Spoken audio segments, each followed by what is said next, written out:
Spyware is software designed to monitor a target's activity on their devices without their knowledge.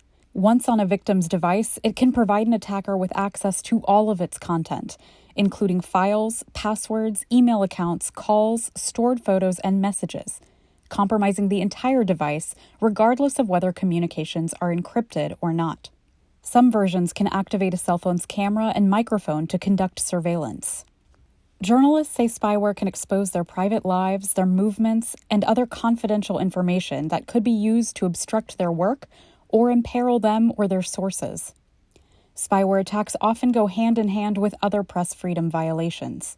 If you're a journalist, you know that people want to know about your sources. You know they want to know who you're talking to, and they may want to know what you're going to write. Well, how does a government do this? How does a bad actor do this? They have a lot of ways. They can hang out in front of your house. They can follow you to meetings. But we all know that these days, one part of that approach may be trying to compromise your device or bug your phone.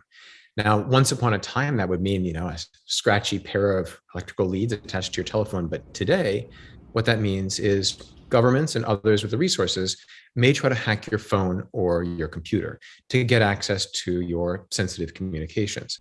Pegasus spyware, created by Israel-based NSO Group, is a particularly pervasive form of spyware, being increasingly used by governments against journalists. In July 2021, Pegasus Project, a consortium of global media outlets and nonprofits, identified at least 180 journalists in more than 50 countries who were possible targets of Pegasus spyware.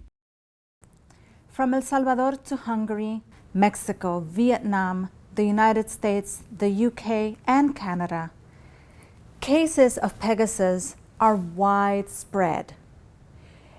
It's been deployed against journalists, dissidents, lawyers, and even global leaders. Influential journalists and their friends and family across the globe are reported to have been attacked with spyware. From the family members and close associates of murdered Saudi journalist Jamal Khashoggi and murdered Mexican journalist Javier Valdez Cárdenas, to Mexican investigative journalist Carmen Aristegui and jailed Moroccan journalist Omar Radi, among many others.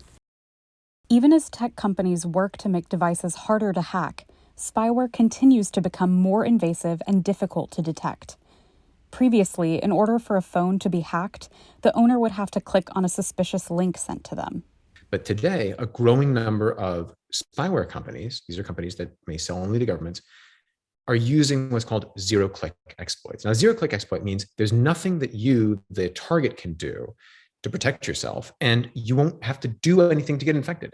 So just by the act of having a phone and somebody knowing what your phone number is or what your email address is, it's associated with your iCloud account, they can infect that phone with sophisticated spyware. CPJ has found that there is a clear link between attacks on the press and the use of spyware against journalists. Many of the journalists who are targeted with spyware marketed to governments are also facing attacks by governments in other forms. In August, CPJ joined human rights and press freedom organizations in separate actions, urging the United States to hold NSO Group accountable for providing Pegasus spyware to governments that have used the tool to secretly surveil journalists around the world.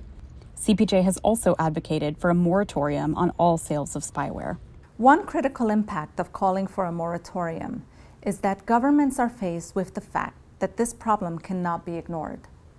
They need policies that can curb the damage of this technology.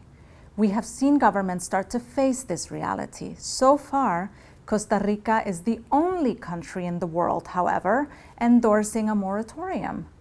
They should not be left alone. The United States, for one, should implement a moratorium and should seek consensus with others to put a pause on the damage that spyware is causing worldwide.